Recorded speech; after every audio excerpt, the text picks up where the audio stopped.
Iran और Israel का update आप जान लीजिए, क्योंकि युद्ध की स्थिति इन दोनों देशों के बीच में बनी हुई है। ईरान ने 24 घंटे का अल्टीमेटम दे दिया है, कह रहा है हमला तो होकर रहेगा। पेंटागन ने हमले को लेकर अलर्ट भी जारी कर दिया है। आज इजरायल पर हमला हो सकता है, इस बात का अंदेशा जताया है पेंटागन ने। ईरान लगातार ये कह रहा है कि हमला होगा। ईरान जो कि ये भी कह रहा है कि ऐसा हमला होगा कि इजरायल याद रखेगा, इजरायल को खत्म कर देंगे। साथ ही ये भी ईरान ने कहा है कि ऐसा हमला इजरायल ने कभी देखा नहीं होगा, पूरी ताकत के साथ, जितना सोचा नहीं होगा, अभूतपूर्व ये हमला होगा। ईरान ने 24 घंटे का अल्टीमेटम दे दिया है। ईरान की युद्ध नीति भी यहाँ पर तैयार नजर आ रही है, जिसमें ईरान प्रॉक्सी संगठनों का सहारा लेकर आगे बढ़ने को तैयार है। प्रॉक्सी देशों का साथ यहाँ ईरान को और उसके इरादों को और ज़्यादा मजबूत कर रहा है। ईरान और इजरायल के बीच में ये जो युद्ध की स्थिति है, ये लगातार बढ़ती चली जा रही है। पेंटागन ने हमले को लेकर अलर्ट जारी किया है और ये कहा है कि 24 घंटे काफ़ी अहम होने वाले हैं यहाँ इजरायल के लिए। ईरान ने 24 घंटे का अल्टीमेटम दिया है, कह रहा है कि हमला होकर रहेगा। और यहाँ ईरान ने बाकायदा युद्ध नीति भी तैयार कर ली है।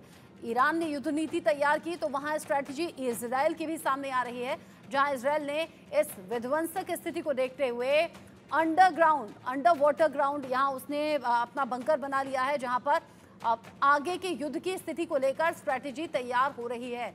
जो बर्बादी अभी देखी जा रही है जगह जगह मिसाइल से हमलों के बाद, चाहे वो गाज़ा की बात आप कर लीजिए, या फिर ईरान में जो जगह जगह जवाबी कार्रवाई इजरायल की हुई है, या फिर जो इजरायल पर ईरान की तरफ से दागे गए मिसाइल हैं। हालांकि बहुत से मिसाइल ऐसे हैं जिन्हें आसमान में ही नष्ट कर दिया जाता है, लेकिन कई हमले ऐसे हैं जिन्हें पूरी तरह से रोक नहीं पा रहा है इजरायल। अब कैसे ईरान की युद्ध नीति तैयार हो गई है वो आप जान लीजिए। जैसे मैंने कहा कि ईरान प्रॉक्सी संगठनों का यहाँ पर सहारा ले रहा है और इजरायल को चारों तरफ से घेर रहा है। चौतरफा हमले की प्लानिंग है। ईरान की सेना तेल अवीव और यरूशलेम इलाकों में बमबारी करेगी, जो प्लानिंग है। हिजबुल्ला, हूती इजरायल के इलाक और हाइफा पर हमला करेंगे। अलग अलग फ्रंट पर ईरान ने इजरायल को घेरने की प्लानिंग की है।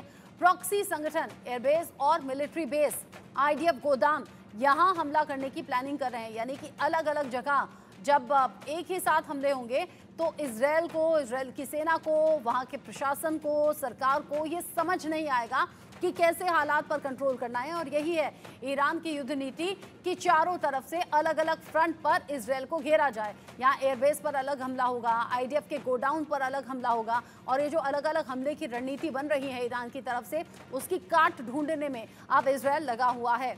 ईरान का इजरायल को लेकर विध्वंसक अल्टीमेटम भी सामने आ गया है। इजरायल की सोच से बड़ा हमला हम करेंगे, ये आईआरजीसी की तरफ से साफ कर दिया गया। साथ ही आईआरजीसी ने कहा है कि इजरायल पर अभूतपूर्व यह हमला होगा। ऐसा हमला करेंगे कि दुनिया देखती रह जाएगी।